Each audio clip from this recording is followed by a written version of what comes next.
Vamos lá. Foi? Olá, estamos começando mais uma edição de Cortex, nossa série de passeios e conversas sem cortes do Estúdio Fluxo. Depois de um bom tempo fora do ar, em 2017, estamos de volta e num Cortex que eu considero bastante especial e muito importante no momento que a gente vive no país. Nós estamos em São Bernardo do Campo, mais exatamente em um terreno que há 40 anos pertence a uma construtora, mas que há algumas semanas se tornou a morada, o pouso de 8.000 famílias. Nós estamos na segunda maior ocupação do MTST, o Movimento dos Trabalhadores Sem Teto. E nós vamos caminhar por essa ocupação, conhecer um pouco de como ela se organizou, como é a vida aqui. E para isso a gente vai conversar com o líder nacional, com o coordenador, melhor falando, nacional do Movimento dos Trabalhadores Sem Teto, Guilherme Boulos. O Boulos está nos esperando ali no barracão. O nosso assunto, naturalmente, vai ser a ocupação, mas mais importante do que ela em si, é a questão do problema fundiário urbano. É um dos problemas mais graves do Brasil, um dos problemas que definem grande parte da dinâmica do capital, da dinâmica social do país. E mais do que isso, mais do que a questão fundiária nas grandes cidades do país, como a questão de moradia, como a dificuldade de obter moradia no país, como essa questão transcende muito o terreno ou a mera casa das pessoas. Como ela é um reflexo, na verdade, da estrutura econômica do país, como ela é o reflexo, talvez, dos mais sensíveis da desigualdade brasileira. E mais do que isso, como ela reflete também algo que a gente quer discutir muito com o Boulos, que é uma mentalidade nacional. Como mais do que se conectar com o problema estrutural do capital, como ela se conecta com uma certa identidade nacional ou com uma incapacidade do nosso país encarar a sua própria identidade. Então estamos aqui, turma, e aqui está Boulos. Vai, Guilherme. Tudo bem? Obrigado por nos receber aqui na ocupação. Bem-vindo. Estava dando um breve prefácio aqui para o pessoal. Vamos conversar por ali e já mostra o... Vamos lá.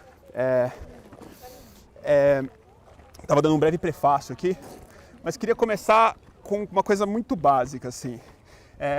Trabalhador sem teto. Muita gente ainda não tem um conceito muito claro do que isso significa. Muita gente entende gente morador de rua, muita gente entende pessoas que invadem casas ou prédios de outras pessoas, mas queria que você desse o conceito social ou o conceito do que o movimento entende como trabalhador sem teto no país hoje. Olha, Bruno, a gente pode partir do próprio conceito oficial. Uhum. Né? Segundo o IBGE, são 6.200.000 famílias sem teto no Brasil, que não tem casa, que é o que eles chamam de déficit habitacional, é o nome técnico. Que não tem casa, o que isso significa exatamente? Então, não é morar na rua, certo? Uma parte, sim. O pessoal que está numa situação mais desesperadora está em situação de rua. Agora, essa está longe de ser a maioria. Uhum. A maioria dos sem teto no Brasil, ao contrário do que a mistificação faz crer, são pessoas que pagam aluguel e o que pagam de aluguel está muito acima do que podem pagar de acordo com a sua renda, que é o que chamam de ônus excessivo com aluguel. Então, o cara que a família ganha R$1.000 de renda, deixa 700, 600 no aluguel. Né? Então, isso é mais de 60% do sem-teto brasileiro são pessoas que não conseguem pagar aluguel. Que é uma massa de quantas pessoas? Isso dá mais de 3,5 milhões de famílias, ou seja, mais de 10 milhões de pessoas. 3,5 milhões de famílias nessa situação em que o aluguel é impossível de pagar. Se você andar aqui pela ocupação, a gente conversando com as pessoas, vai ver que, perguntando o que vocês vieram fazer aqui, por que você está na ocupação, a enorme maioria vai responder, não consigo mais pagar aluguel. Agora, tem outras condições também. Então, tem gente que mora de favor, né? Mora na casa de um parente, num cômodo de fundo, num puxadinho, né? Mais de uma família morando na mesma casa, são também sem teto. Né? Isso que forma essa massa de 6 milhões de famílias. É isso. E mais as pessoas que estão numa situação de risco completo. Uma área de risco, na beira do córrego, que também são considerados, e nós também achamos correto que se considerem como sem-teto. Então o conceito é IBGE mesmo? É do IBGE. Não é nem um conceito de movimento social, ao contrário do que... E esse conceito é correto, e ainda ele pode ser acrescentado por um outro. Porque você tem o sem-teto, que são essas pessoas que estão com um problema direto de moradia. Agora você tem um problema indireto de moradia, que faz parte da crise urbana, que é o cara que pode até ter uma casa, ele conseguiu uma casinha, mas não tem coleta de lixo, não tem saneamento básico, não tem, que é o que a própria pesquisa oficial do IBGE chama de déficit qualitativo. São mais de 15 milhões de famílias. Aí já começa a entrar numa dimensão... Se você somar o quantitativo com o qualitativo, dá 1/3 da população brasileira afetada direta ou indiretamente pelo problema da moradia. 1/3 da população brasileira. 70 milhões de pessoas. Queria que você desse pra gente um pouco, então, do panorama desse déficit e como foi a dinâmica, como isso mudou nos últimos 15 anos, vamos dizer, onde houve uma intensificação do processo de urbanização do Brasil e a impressão que se dá, e acho que você pode confirmar isso, não sei, uma valorização financeira muito grande do capital de imóveis. Claro. Nas cidades brasileiras. Vamos pegar historicamente, como você falou. Né? De onde surge esse grande problema? Começa com o êxodo rural, certo? As pessoas não tendo mais condições no campo, sendo expulsas, inclusive, das suas terras e vindo engrossar as cidades querendo emprego. Né? Com a industrialização brasileira, você tem um crescimento das cidades. Nunca o Estado brasileiro tratou essas pessoas, esses trabalhadores que vinham do campo para a cidade, esses migrantes, como cidadãos. Né? Então, o direito mais básico de morar nunca foi dado. E essas pessoas, desde o princípio, ocuparam ou fizeram loteamentos clandestinos. A história das cidades brasileiras é muito fruto exatamente disso, né? Desse processo. Essa história. Sim, você pega São Paulo, onde nós estamos aqui, região metropolitana de São Paulo. Nos anos 30, nos anos 40, o que era isso aqui? Era um centro e não tinha periferia. Né? O pobre morava num cortiço ou numa vila operária do lado dos palacetes do café. No Bexiga, no centro de São Paulo. Bexiga, né? Assim, toda aquela região lá, Moca, tudo aquilo era, assim, você não tinha uma segregação social tão estabelecida. Quando começa esse êxodo grande, começa a industrialização, o que o poder econômico faz desde aquele momento? Começa a construir loteamentos clandestinos nos extremos, no que era extremo. Então, onde era só mato. Fica toda uma zona, tinha o centro, que era a cidade de verdade. Fica toda uma zona intermediária em que fica vazia, que depois vai ser o grande polo de especulação imobiliária, que é onde são hoje os bairros de classe média. E os pobres, desde o princípio, já são jogados para os fundões. Qual que era a lógica disso? Né?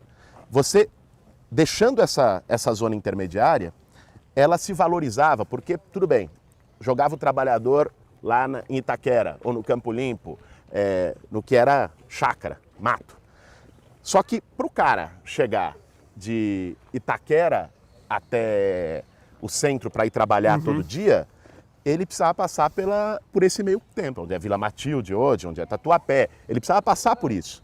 Então você tinha que levar vias, você tinha que levar linha de ônibus, você tinha que levar energia elétrica e com isso tudo passava por esse meio caminho e valorizava. Essa foi a jogada da especulação. Os caras ganharam de todos os jeitos. Ganharam segregando, tirando os pobres do centro e valorizando os centros. Ganharam vendendo loteamento clandestino, lotes clandestinos para os pobres no fundão. E ganharam, com a infraestrutura que tinha que vir, valorizando as áreas intermediárias. Desde o princípio, a lógica do capital imobiliário prevaleceu. Se nós pensarmos isso nos últimos 10, 15 anos, onde teve um boom imobiliário, um crescimento talvez inédito na história brasileira do mercado imobiliário, terra virou ouro. Se a gente pensar isso, houve essa dinâmica de jogar pobre para a periferia, ela se renovou. Teve um novo ciclo de periferização. E veja só, tudo bem, teve crescimento econômico. Né? Você pega os governos Lula, o primeiro governo Dilma, teve crescimento econômico. Só que esse crescimento, baseado muito no crédito, o setor imobiliário se apropriou do crédito e saiu comprando as terras nas grandes cidades. Esse processo se intensificou muito nos últimos 15 anos. Se intensificou bastante, né? Porque o crescimento econômico em si não gera igualdade social. né? Isso é um mito tremendo vendido pelo capitalismo. O maior período de crescimento econômico da história brasileira foi o milagre econômico na ditadura. Onde a desigualdade... E foi também o período de maior aprofundamento da desigualdade social, da história recente. Né?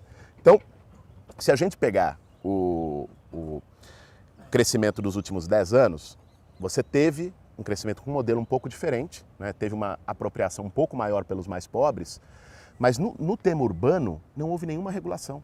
Então, as empreiteiras fizeram o que quiseram, remodelaram a cidade à sua imagem e semelhança e de acordo com seus interesses de rentabilidade. Compraram os terrenos. Cidade isso, né? Você acha que faltou um pouco de regulação completa. nacional E olha, sobre isso? E não é por falta de lei. Você tem o Estatuto da Cidade de 2001 que prevê formas de regulação. Só que elas simplesmente não são aplicadas. Então, os caras foram comprando terra. Como compraram terra, se valoriza, né? Você tem mais gente comprando, você tem uma valorização da terra natural. Você teve aqui, as grandes cidades, a maior foi o Rio de Janeiro. Foi cerca de 240% de valorização entre 2008 e 2014. 240%? Média do metro quadrado. Nossa Senhora. Mas boa parte das capitais, São Paulo, Brasília, algumas das grandes capitais do Nordeste, ficou acima de 200% também de valorização do metro quadrado. Então, qual que é o efeito mais imediato disso? Tem gente que pode acreditar, valorizou é bom. Valorizou, o meu imóvel vai valorizar, a cidade se valorizou, isso é positivo. Só que numa sociedade em que grande maioria das pessoas não é dona não é proprietária do seu imóvel. Claro. Valorização é sinônimo de exclusão, de expulsão. Porque boa parte paga aluguel. Boa parte dos trabalhadores urbanos hoje paga aluguel nas periferias. Aí, bom, valorizou uma área. Inclusive, o mercado imobiliário foi colonizando áreas que antes não eram da alçada do mercado. O mercado não atuava lá. Foi mercantilizando essas áreas relativamente periféricas. Chegou lá torres, um monte de infraestrutura, não sei o que acontece? O aluguel custava 500, passa para 1.200. E o cara que morava nessa região é forçado a ir para uma região ainda mais distante. Né? Então, esse efeito de expulsão foi um efeito forte do crescimento imobiliário do último período nas cidades brasileiras. Boulos, a gente vai entrar agora aqui na ocupação, né? A gente vai começar a caminhar. Eu queria que você falasse um pouco sobre essa ocupação. Quando vocês chegaram aqui, na verdade, assim, antes de falar como vocês chegaram aqui, conta um pouco sobre o terreno em que a gente está e como isso representa um pouco do que você estava contando do ponto de vista macro. Vamos para o específico agora. Esse terreno aqui tem 70 mil metros quadrados. É de uma construtora. É de uma construtora. Uma construtora chamada MZM, que teve empreendimentos em que foi sócia com a Queiroz Galvão, uma das grandes construtoras do país, e estava abandonado há 40 anos. Obviamente, vazio há 40 anos. Vazio, ocioso, para especulação. Deve mais de 500 mil reais de IPTU. Não paga IPTU há um bom tempo. 500 mil reais, não é pouca coisa. Então, isso daí ficou assim, né, até o movimento ocupar no último dia 1º de setembro. 1º de setembro, vocês estão aqui. Hoje com mais de 8 mil famílias. 8 mil famílias. Eu queria que você falasse um pouco do processo de ocupação em si. A gente vai caminhar e queria que você contasse um pouco a organização, o processo, como uma ocupação como essa se estabelece na prática, assim. Claro. E por favor, você puder nos guiar nesse passeio. Ó, aqui,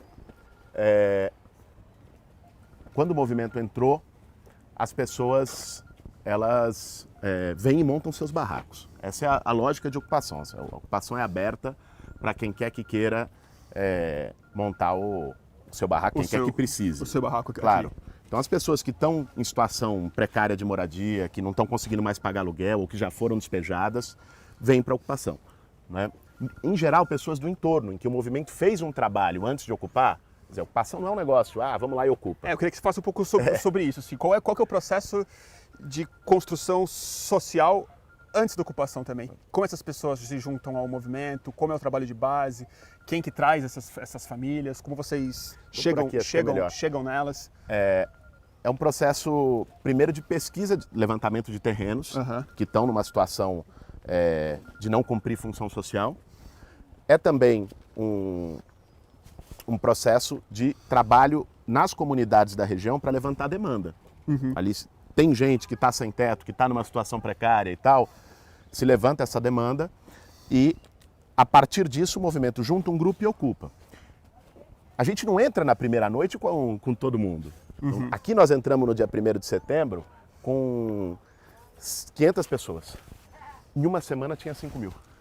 500 pessoas e em uma semana tinha 5 mil. E elas 5 mil. chegam espontaneamente, elas já são acionadas através de redes que o já movimento existiam? divulga, né, nas comunidades do entorno. A ocupação que a gente conversou aqui aconteceu.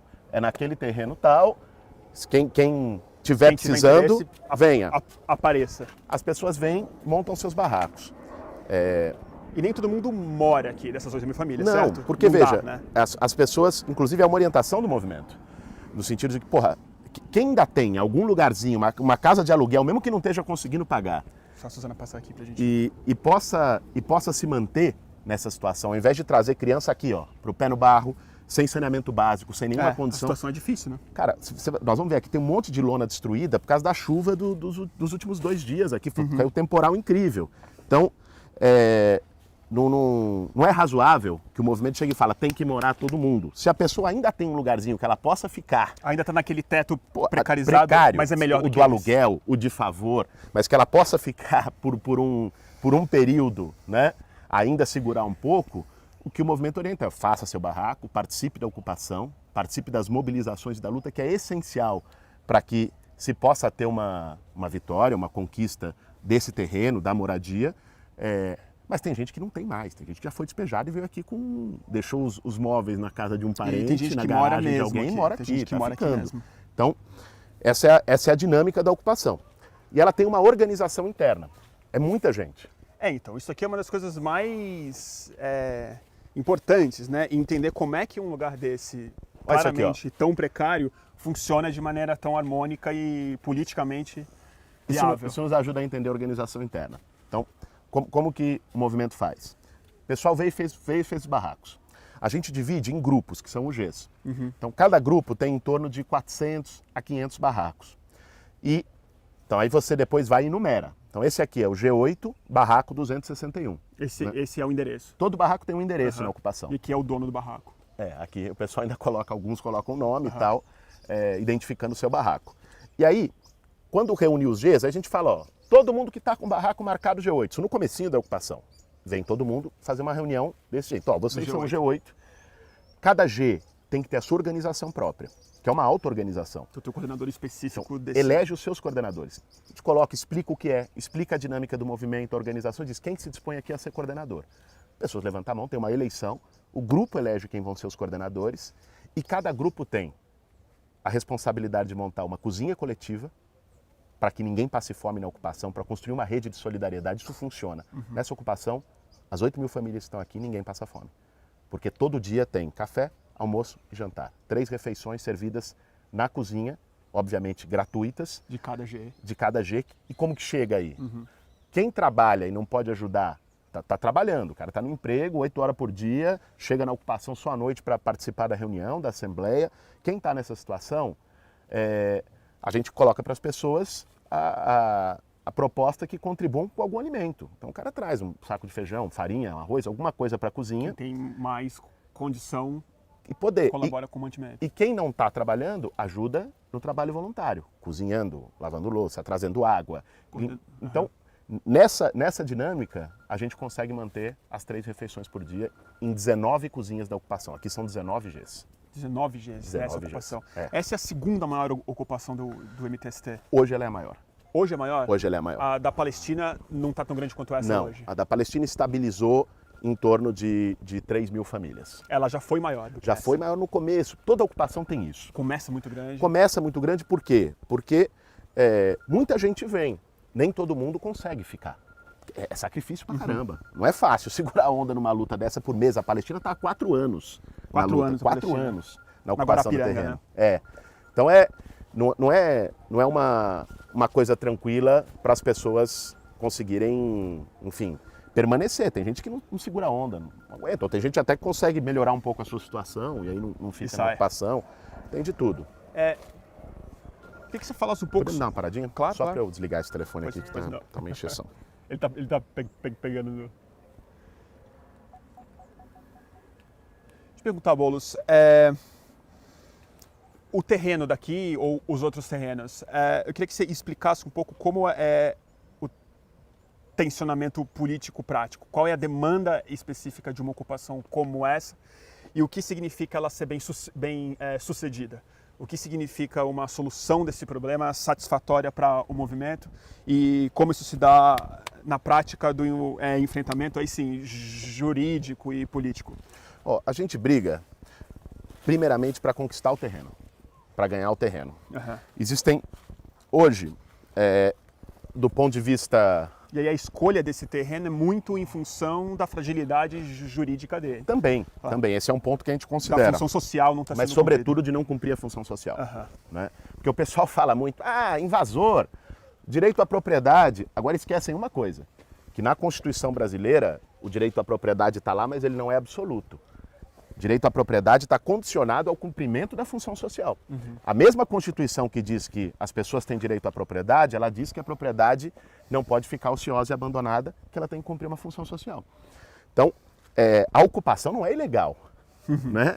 A ocupação ela está, de algum modo, fazendo cumprir a Constituição.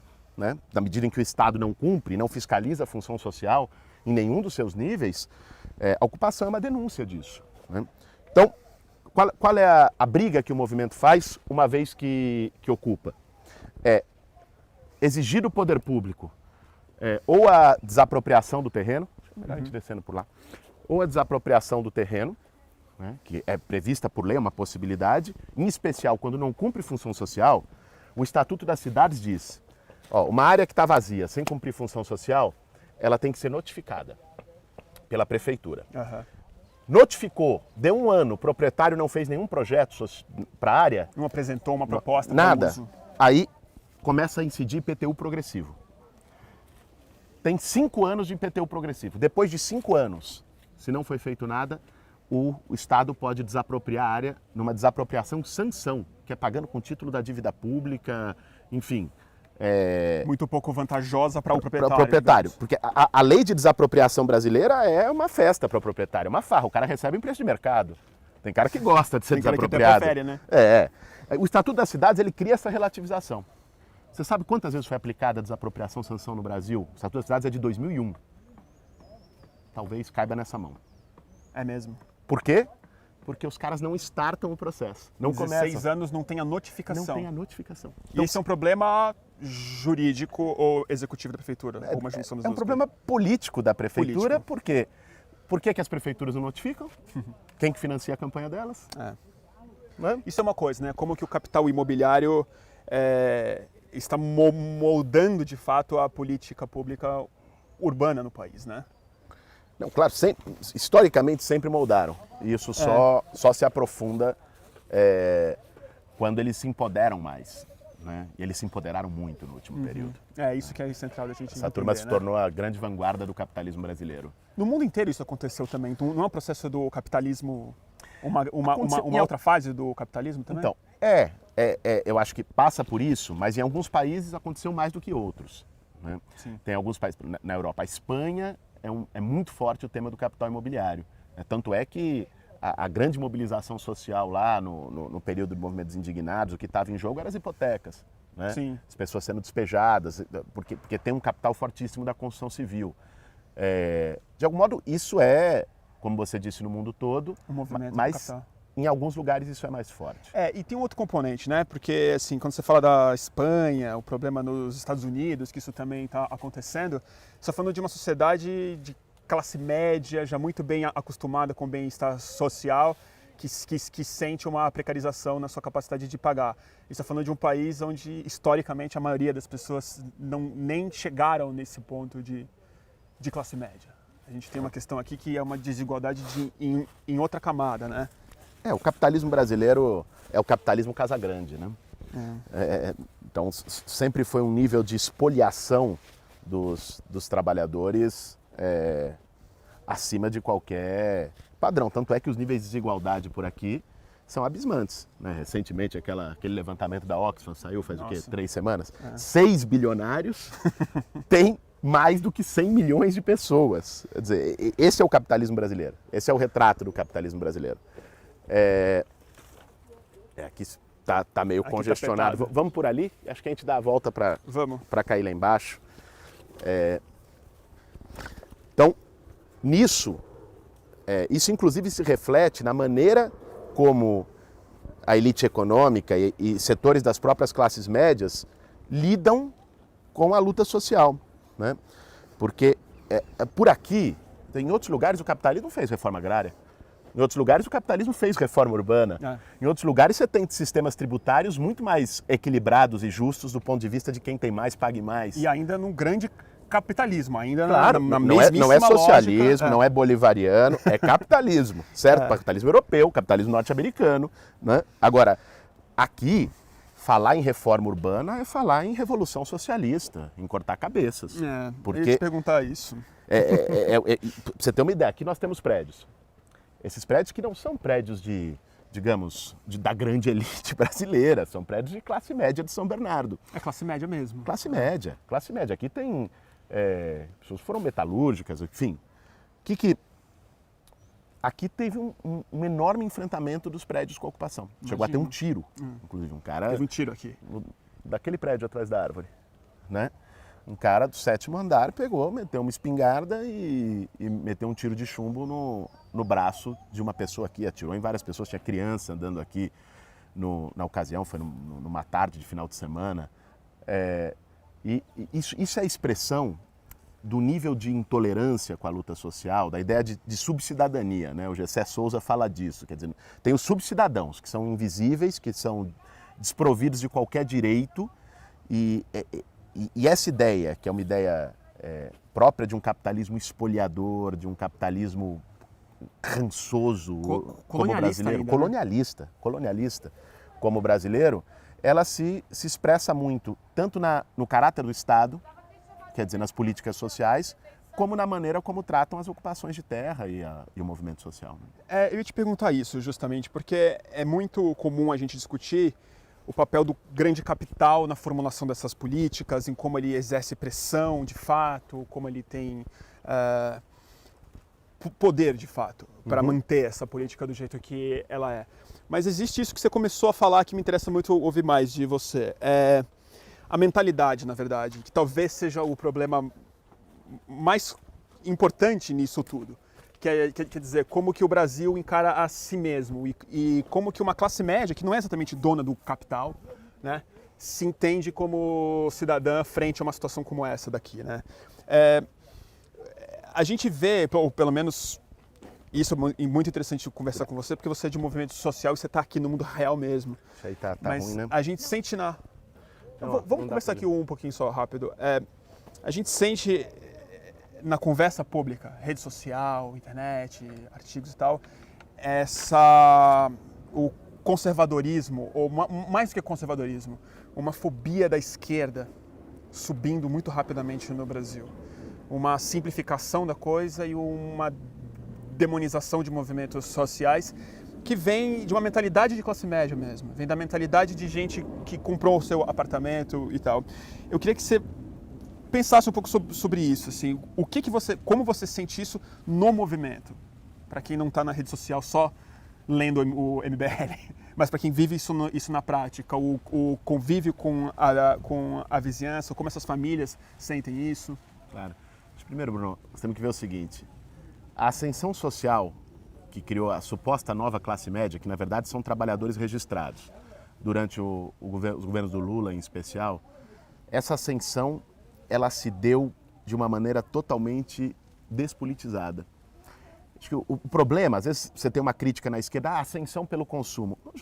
Os pobres têm o direito de consumir. Eu acho essa crítica muito complicada também, né? A classe média sempre consumiu, os ricos sempre consumiram. Quando os pobres têm o direito de consumir, começa um questionamento meio até moralista em relação a isso. Eu acho que o problema é não vincular o processo de melhoria das condições de vida à ideia de conquista de direitos sociais, né? Porque é isso que dá a politização. Ver isso como uma dádiva, ou pior, achar que isso é o seu mérito apenas e não entender todo o jogo social que está em volta. Né? Conexão disso com o resto da sociedade, do que levou, né? Porque então as pessoas não tinham mérito no governo Fernando Henrique, porque não avançaram socialmente, né? E de repente começaram a ter mérito. Óbvio que não é isso. Isso está vinculado a determinadas políticas sociais, mas que pelo próprio governo não foram trabalhadas na lógica, no registro de conquista de direitos. Então você teve todo um contingente de pessoas que melhorou de vida, mas melhorou com um nível de consciência profundamente atrasado, individualista, e não reconhecendo isso como produto de esforço coletivo, de luta coletiva e da necessidade de aprofundar políticas sociais. Então você pega coisas incríveis como uma parte importante de pró-unistas, né? Falando mal de política social e votando na direita e falando do mérito, né? Então isso está muito forte no Brasil hoje. Eu acho que foi um erro profundo da maneira como o PT conduziu as suas políticas no governo. Agora, isso também gerou uma reação de uma classe média, essa de verdade, classe média mesmo, tradicional, antiga, que começou a se sentir incomodada, expressa por esse capitalismo casagrande, em que o cara que está ferrado, melhorou um pouquinho, né? Isso já cria um incômodo nos privilégios relativos que a classe média tem. Isso gerou no país também uma inflação de serviços. O encanador que eu chamava por um cafezinho está cobrando 100 conto agora, porque tem emprego, né? Então, isso foi gerando todo esse caldo rançoso que se expressou em manifestações de rua, que se expressou na base social que defendeu o golpe. Que toca numa identidade nacional também, né? Que é a de exploração mesmo, né? Das classes mais... E segregatória, né? Profundamente segregatória. Agora, no caso do movimento social, o que você colocou, isso teve efeitos muito duros. Porque se construiu e se martelou nos últimos anos uma ideia de que movimento social quer boquinha, quer privilégio. Se esses caras estão fazendo algum movimento social, eles querem uma vantagem ali para eles. Quer casa de graça. Quer casa de graça, né? Ou esses dirigentes aí, eles querem um cargo no governo. Essa turma quer corrupção. A ideia de ligar movimento social com corrupção, com privilégio, foi uma ideia martelada diariamente no discurso dominante. E foi comprada, né? Você sente que isso piorou nos últimos anos? Piorou. Em setores médios, e às vezes isso chegou até em setores populares, isso gotejou no andar de baixo. Né? Então, isso porque qual é a lógica, Bruno? Você diz que o cara é vagabundo, você diz que aquele movimento não presta, você diz que ali os caras só querem vantagem para eles, que não estão pensando em direito social, em bem social. Você demoniza. Depois que você demonizou, você pode enforcar em praça pública que vai ter aplausos, que não vai ter ninguém para defender. Então, a criminalização dos movimentos sociais ela é muito mais eficiente se ela é antecedida de uma desmoralização dos movimentos sociais. Claro. Né? Você desmoraliza, diz que aquilo não vale nada, depois pode bater, pode matar, né? Não são gente. Mas você está dizendo que sobra pouca gente para defender. Você quer ir por aqui? Acho que é melhor. Não sobra muita gente para defender. Mas dá a impressão de que também há uma defesa maior dos movimentos sociais por parte da população. Pelo menos, talvez como uma reação à criminalização. Eu queria que você falasse um pouco sobre o tamanho do MTST hoje, o ritmo de crescimento dele, como que ele respondeu organicamente a essa nova fase política do país que a gente vive nos últimos anos. Sabe o que eu acho? Que mais recentemente, em especial depois da consolidação do golpe, depois da tragédia que é o governo Temer, depois dessa ofensiva conservadora também chegar em outros setores, né? Muita gente, claro, muito além do que o liberalismo gostaria. Claro, né? Esses caras passaram da linha vermelha. Passaram, né? Eles ultrapassaram. Ali acendeu também para muitas pessoas uma luzinha dizendo, opa, isso está indo longe demais. Aí não, né? Aí não. E aí esse conservadorismo tão brutal, rançoso, absolutamente antidemocrático, que se consolida agora, nesse momento, está expresso num conservadorismo cultural, punir artista. Ou seja, isso atingiu um limite que algumas pessoas também acordaram para a vida. Né? E aí os movimentos vão se aproximando também, né? Claro, eu acho que isso cria uma unidade muito importante, muito legal. Né? Eu acho que isso fortalece um processo de apoio aos movimentos sociais, de melhor compreensão, de maior abertura das pessoas em superarem o preconceito e entenderem que o movimento social não é essa coisa rançosa, vagabundo, ilegal, criminoso. Então, acho que isso, para uma parte, para um senso mais progressista na sociedade, isso você tem razão, se fortaleceu. Tanto Aproxima, é que né? essa ocupação aqui acho que é um exemplo disso. Né? O nível de apoio que tem Inédito recebido também, né? De eu alguma maneira, diria né? que é. Mas também pelo tamanho, Pelo momento político pelo também, né? momento. Claro. Tá difícil fazer grandes mobilizações sociais. Né? Tem uma certa apatia, uma dificuldade de dar resposta. E aqui é uma luta com muita gente, lutando por seus direitos e tal. Ô, turma. Beleza, gente? Bom dia, bom dia. Bom dia. Tudo bom? Bom dia, campeão. Como tá? Bom dia. Golo, você acabou de falar. Você acabou de falar sobre. É isso mesmo. Você acabou de falar. Vagabundo, criminoso, uma série de coisas que atribuem ao movimento social, mas especialmente a sua pessoa, que nos últimos anos ganhou muito destaque. Você já está no movimento há muitos anos, mas eu acho que muita gente começou a perceber você, saber quem você era, a partir das ocupações da Copa, né? Quando o primeiro 2014. destaque nacional, um pouco mais sólido mesmo, muitas pessoas começaram a usar o seu nome. Isso vem se intensificando de muito tempo para cá, se tornando uma liderança política num nível um pouco mais amplo. Eu queria que você falasse um pouco, primeiro, como isso bate em você, assim, pessoalmente falando, assim, estar nesse lugar, como esses rótulos te afetam pessoalmente, e queria que você falasse também um pouco sobre esclarecer as suas posições políticas. Assim, como você entende a ideia de esquerda no Brasil hoje e que tipo de sociedade você vislumbra para o Brasil se você tivesse condição de influenciar ela de maneira mais pesada? Olha, Bruno, a visibilidade é sempre uma faca de dois gumes, né?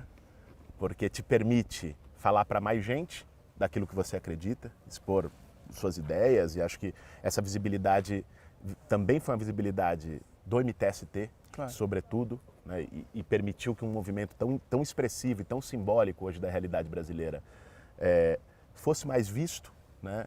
E pudesse ter voz na sociedade, mas ela também é uma visibilidade da pancada, né? De apanhar todo dia, ser chamado de terrorista no rádio, na televisão, no jornal, tomar hostilidade às vezes na rua, alimentada por esse discurso odiento. De criminoso mesmo, chamado de criminoso. Claro, criminoso, e às vezes ter isso também efetivado com, respondo, processos judiciais, ameaças, imagino. Tudo isso. Agora, quem está na chuva é para se molhar, né?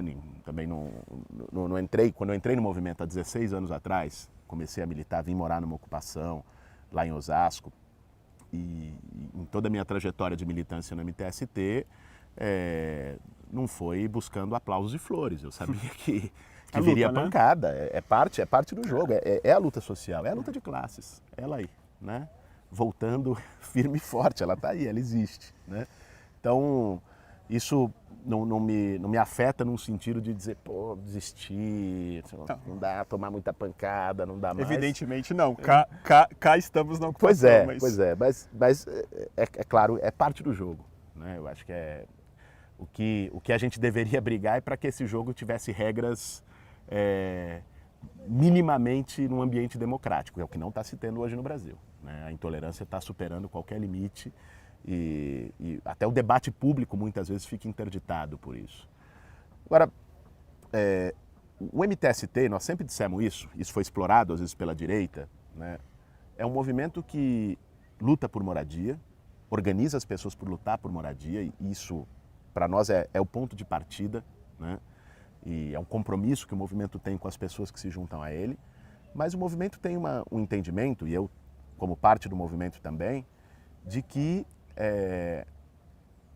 lutando por moradia, você não resolve sequer o problema da moradia.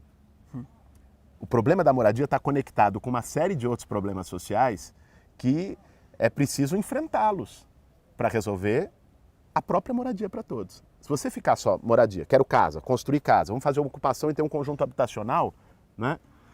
o problema da moradia no Brasil não se resolve. Vou dar um exemplo disso.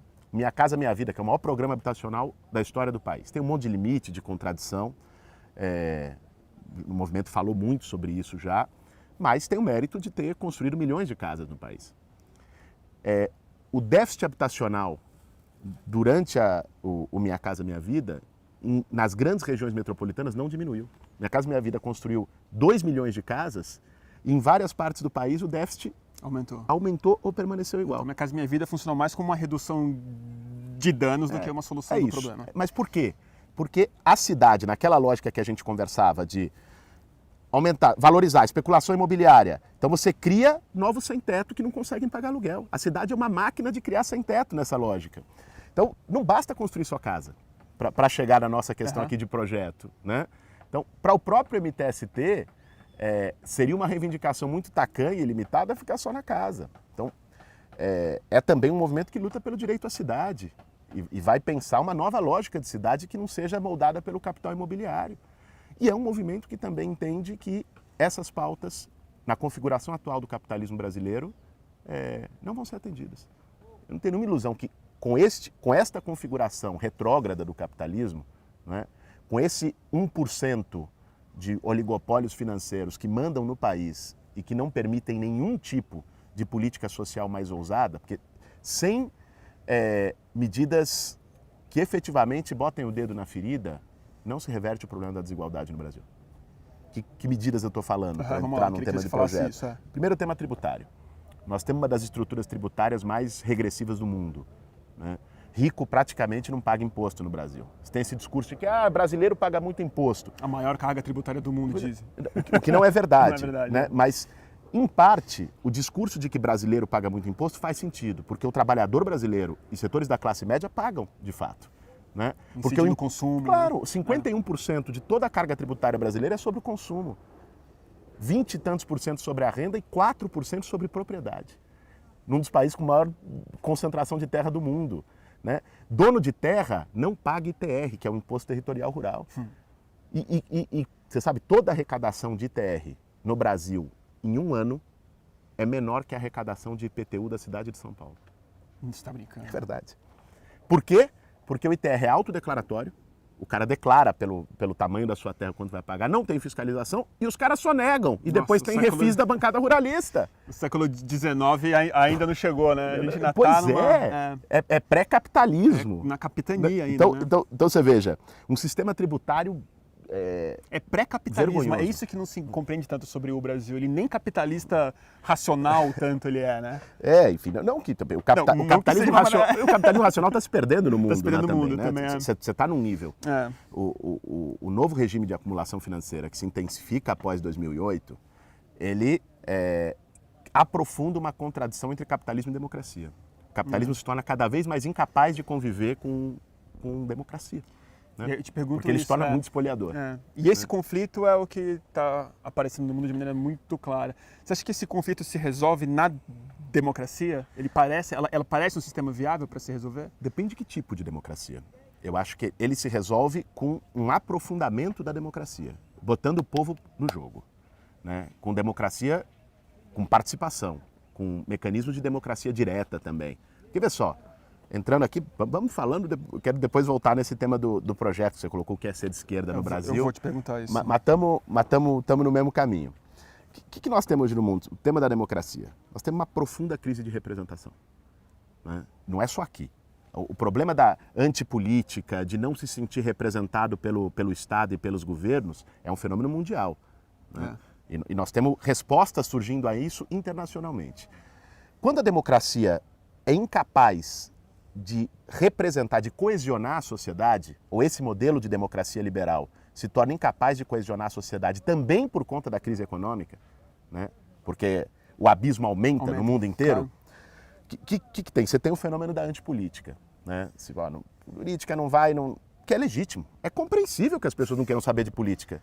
É compreensível que as pessoas não se sintam representadas por esse modelo de Estado. Seria estranho se não houvesse uma reação, né? Seria estranho se as pessoas se sentissem representadas por um Estado que não as representa, que representa uma minoria. Né? Agora, qual é a encrenca aí? Que essa antipolítica, ela enfraquece as alternativas conciliatórias de centro e ela polariza. a sociedade. Aqui no Brasil, e esse é o nosso drama hoje, a antipolítica está sendo canalizada pela direita.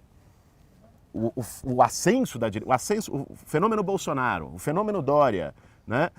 Isso é uma canalização da antipolítica pela direita. Só que a antipolítica não necessariamente vai à direita. Se a gente pegar outros países, pega o que foi como a antipolítica se traduziu na Espanha. No Podemos. Como a antipolítica se traduz na França. Falha o Partido Socialista. Claro, o Macron ganha tentando revigorar uma alternativa de centro, mas no meio de uma polarização da antipolítica da direita com a Marine Le Pen e da antipolítica pela esquerda com o Mélenchon. No Reino Unido, o Corbyn é fenômeno disso. Nos Estados Unidos, o Bernie Sanders é fenômeno disso, é expressão disso. Então, a antipolítica pode também ir para a esquerda e politizar. Mas em que sentido? Quando a esquerda consegue se colocar como contra-hegemônica. Se a esquerda se abraça à velha política, ao projeto falido de Estado, e diz, não, vamos defender isso em nome de uma ascensão da direita que vai ficar pior, ela se torna parte do problema da crise de representação, não a alternativa. Ela sonha muito baixo também, né? Ela defende o establishment. Veja, quando a gente entra num pragmatismo raso e reduz não que a gente não tenha que pensar no possível, política também é possível, mas não é só o possível. Não é só o imediatamente possível, né? Política é ir além do imediatamente possível. Uma política de esquerda, de transformação, é fazer isso. Quando a esquerda se limita a os pequenos acordos para governar ali imediatamente, ela não pode reclamar depois que as pessoas estão sem esperança e vão votar no Bolsonaro. Porque isso é expressão disso também. Aí, eu vou te perguntar uma coisa, então. Nesse sentido da esquerda não poder representar a política antiga, a institucionalidade já conhecida, o Lula não representa de alguma maneira na cabeça de muita gente, de maneira muito compreensível, exatamente essa política? O Lula é um fenômeno mais complexo, eu te diria, na minha opinião, porque efetivamente ele está associado, porque foi presidente, porque manteve os velhos modelos de governabilidade, porque não rompeu com esse sistema político, não buscou um processo de democratização mais profundo do Estado, como parte de um acordo de governabilidade com forças conservadoras, que ele entendeu ali que era inevitável. Uhum. O cálculo do Lula, se você perguntar para ele, ele vai te dizer, olha, eu não tinha outra forma de governar, eu tinha minoria parlamentar e o jeito de eu conseguir me manter no governo era fazer acordo com aquela turma que estava lá. Isso, numa parte da sociedade, gera a ideia do Lula como um ator dessa mesma nova república que está se esgotando, e tal, como alguém da parte dessa política. Agora, o Lula é a maior liderança social da história do Brasil, né? O Lula é um fenômeno de massa e o que o seu governo proporcionou de melhoria para os mais pobres, embora, na minha avaliação, poderia ser mais, se enfrentasse mais profundamente os privilégios da Casa Grande no Brasil, mas isso gerou um apelo popular para quem nunca teve nada, saindo do neoliberalismo pão e água tucano, indo para um projeto em que os ricos continuaram ganhando, mas os pobres ganharam alguma coisa. Os ricos ficaram bem mais ricos. Claro, claro, não se mudou, não se reverteu esse abismo social, né? E essa estrutura. Mas os pobres ganharam alguma coisa, isso permitiu um apelo, fora o carisma do Lula, em que o Lula não pode ser simplesmente taxado como o establishment. Como establishment. Não é isso. O establishment no Brasil não é o Lula. O establishment no Brasil é o PSDB. Né? Então... Com uma rejeição hoje inédita do PSDB, né? Agora veja, tanto é que isso é também um outro sintoma do que a gente falava do capitalismo brasileiro. Uhum. O Lula não rompeu com os caras. O Lula manteve os pactos, né? O Lula, no seu governo... É estranho que os bancos tenham tanta raiva dele assim. Porra, a elite brasileira detesta o Lula. Não suporta, é uma lulofobia. Então, isso é uma expressão do que é esta elite no nosso país. Ganharam pra caramba, e o próprio Lula diz isso de vez em quando. Pô, esses caras são ingratos, ganharam pra caramba no meu governo e agora estão querendo botar ele na cadeia. Estão querendo botar ele na cadeia. Então... Oi, Tomar. Tudo bem, gente? Tudo bem? Aqui é uma das cozinhas, né? Cozinha do G7. G7. Valeu, Tomar. Tudo bem? Tudo bem? Então, Por isso que eu digo que o Lula, nesse caso, é um fenômeno bem mais completo. Achar o Lula de establishment no Brasil, pura e simplesmente, não é compreender o que está acontecendo no país. Agora, eu acho também que nós temos o desafio de construir um novo campo de esquerda no país. Um campo de esquerda que seja mais contundente, que não seja a esquerda bem comportada, que bote o dedo na ferida e seja capaz de tematizar essas grandes questões, como qual é a saída para a crise de representação? A saída para a crise de representação, de um lado, pela direita, oferecem essas figuras, salvadores da pátria do judiciário, empresários, gestores, Bolsonaro com o discurso da ordem, que vai acabar com a bandalheira. O que nós temos que colocar em relação a isso não é uma boia de salvação para a nova república. Né? O que nós temos que colocar em relação a isso é democracia de verdade, é botar o povo no poder de decisão, é plebiscito, é enfrentar os privilégios, Porque, veja, num certo sentido o Lula tem razão. Se a gente pensa governabilidade no Brasil estritamente como governabilidade parlamentar, de ter maioria parlamentar... Aí já foi, é isso mesmo. Então o que dá para fazer é isso, é o que tem para hoje. E aí que está a questão, nós temos que pensar a governabilidade com botar o povo no tabuleiro. Botar o povo na conta, né? Se for só o parlamento, ferrou. Nós nunca tivemos maioria. E é isso que no Brasil é compreendido como algo muito radical, certo? Porque na história brasileira é radical, né? Claro, as pessoas se colocarem nas ruas e se organizarem para poder participar do processo de decisão. Né? Esse método a esquerda tem que reivindicar e tem que praticar. Vou te perguntar uma coisa então. Você está se colocando um pouco mais à frente também desse outro processo político, participando mais de grupos, conversando sobre essas alternativas. Como estão os seus planos para 2018 e essa conversa de que você pode ser candidato à presidência da República? Bruno, nesse momento, nós temos dois focos.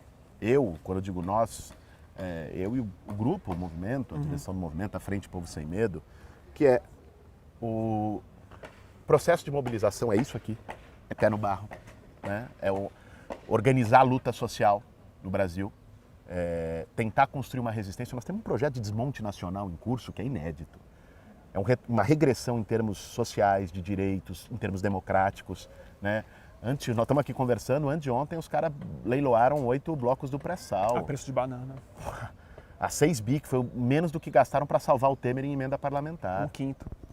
Então, veja, o que está tendo, reforma trabalhista, querem botar a Previdência de novo na jogada, 20 anos de congelamento de investimentos públicos no Brasil. Não é pouca coisa. Cara, isso é um desmonte. É radical.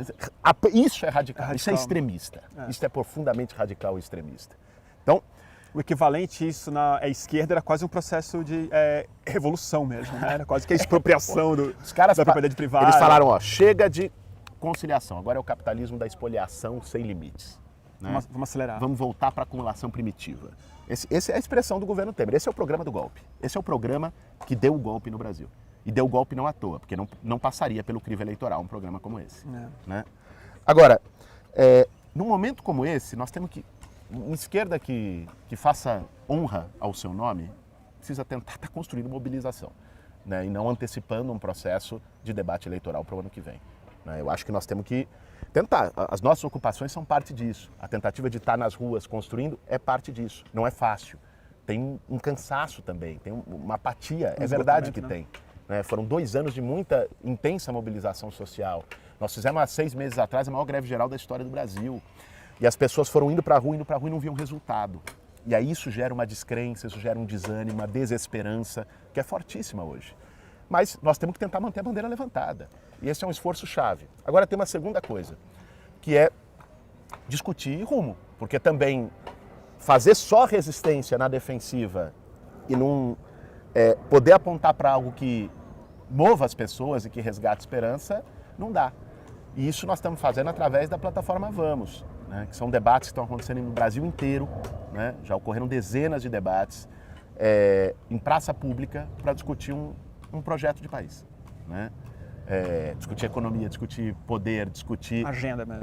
Agenda, comunicação, cultura, territórios, meio ambiente. Ou seja, questão negra, feminista, LGBT, indígena, tudo isso está na pauta, sendo debatido por movimentos sociais, por intelectuais, por figuras políticas de vários partidos. Tem gente do PSOL, do PT, participou gente do PCdoB, do PCB. Ou seja, o Vamos é um espaço que a gente tem construído um caldo para debater projeto, para debater rumos, debater futuro. E junto com uma plataforma virtual que já teve mais de 100 mil pessoas participando em 2, 3 meses desse processo. Nosso foco nesse momento está nesses dois lugares. Em relação ao processo eleitoral, eu não acho que faça bem para a esquerda nesse momento antecipar isso. Vamos ali, Né? um Eu acho que um debate político passa por processo eleitoral, né? Em algum momento passa. Claro. Agora, se você vê que você pode ter um papel nisso. Olha, mas eu entendo a sua resposta. Não, claro, é mas cedo para falar. eu acho que o que eu acho que a gente tem que aprender também. Uma parte da esquerda insiste em não aprender. A lição do golpe. A lição do golpe é que a eleição não resolve tudo. A Dilma ganhou a eleição. E aí? Se a gente não tiver força social, se a gente não tiver povo mobilizado, se a gente não tiver ascenso de lutas de massas, processos de construção de consciência coletiva, ganhar a eleição não vai ser a panaceia. Eleição não é panaceia. Então, isso não quer dizer negar o processo eleitoral, negar a institucionalidade, não é claro, isso. claro. Mas tratar a institucionalidade como começo, meio e fim não me parece algo acertado e prudente em relação às lições da história brasileira nos últimos anos. Bolo, você falou duas coisas que me levam a um assunto interessante, já para a gente quase ir encerrando o nosso papo. Você falou da apatia que a gente vê nas ruas e nas pessoas, esse processo que aconteceu, e agora você falou outra palavra central, que é tomada de consciência, é o problema. Muitas vezes eu tenho a impressão de que não é uma apatia qualquer, é quase um processo depressivo, coletivo, assim. E uma das histórias mais interessantes que eu ouvi você contar já é como você entrou no movimento e o que isso teve a ver com a sua formação de psicólogo, na verdade. Acho que muita gente sabe, mas queria que você falasse um pouco sobre isso. Você não é uma pessoa que veio das classes mais pobres do Brasil, você nunca foi um sem-teto. Uhum. Talvez virou como uma liderança, mas você nasceu na classe média. Meus pais são médicos. Queria que você falasse um pouco sobre isso, como você chegou no movimento e como que a sua formação de psicólogo te colocou mais presentemente como uma vida mesmo dentro do MTST. Só, Bruno, eu comecei a me interessar por militância, por ativismo muito cedo. Como você falou, enfim, nunca passei nenhuma grande necessidade na minha infância, na minha juventude. Meus pais são de classe média, são médicos. Aqui de São Paulo. Aqui de São Paulo. E fui estudando e comecei a me indignar, pra dizer a verdade. Na adolescência já com 16 anos, 15 anos, foi quando eu comecei na escola secundarista ainda, Grêmio Estudantil, ia ver as coisas, né? Porque nós estamos numa situação tal, eu estava dizendo isso outro dia até numa entrevista, de que se indignar, né, não é mais algo natural, né? Se indignar é algo que tem que ser construído, porque as pessoas estão perdendo a capacidade de se indignar, né? Isso é perigoso, né? Isso gera um sentimento de indiferença em relação ao sofrimento do outro, às situações sociais, que enfim, é pai de fascismo, né? E, enfim, fui construindo e desenvolvendo essa indignação, tendo contato com outras realidades que não eram só a minha, percebendo que o mundo não era apenas o mundo de alguém que cresce e nasce na classe média de São Paulo, né? Fiz minha militância, comecei uma militância ainda muito jovem no movimento secundarista, depois comecei a me aproximar de movimento social, porque militei em partido, na juventude comunista, vi aquilo.